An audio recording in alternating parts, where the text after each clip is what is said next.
My name's Thane Solberg. I am Director of Engagement and Events at the Ridge Treatment and Reentry Center here in Fargo, North Dakota. The majority of the individuals I work with do have dual diagnosis.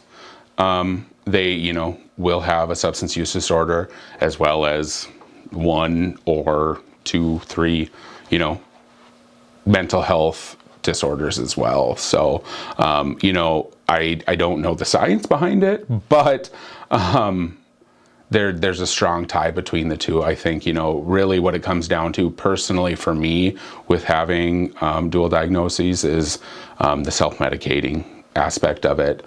I was self-medicating with my mental health disorders, as well as I'm an individual who is part of the LGBTQ plus community.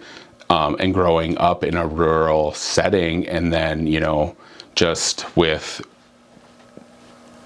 our culture here in North Dakota with that too, a lot of shame and guilt tied to that also fueled my alcohol addiction.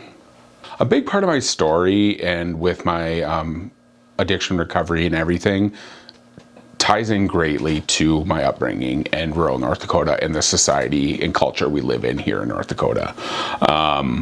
Growing up, I grew up in a single parent household.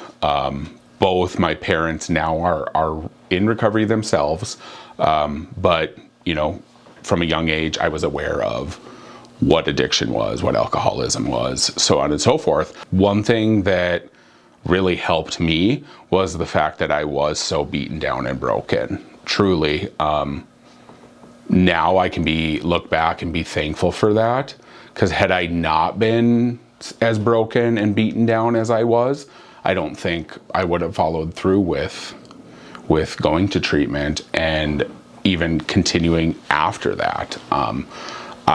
I had lost my job. I had been fired from my job. I personally had been publicly shamed on social media, so not having a job, not feeling like I could even be out in public, I really didn't have, in my mind, I didn't have anywhere to turn. I had no more options.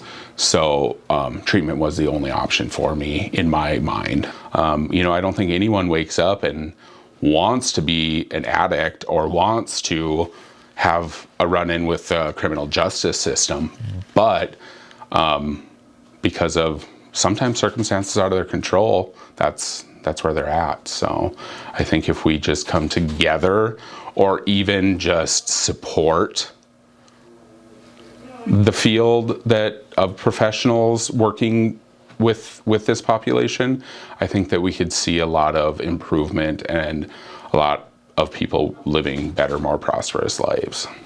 At the end of the day, addiction and mental health are not going to disappear, ever.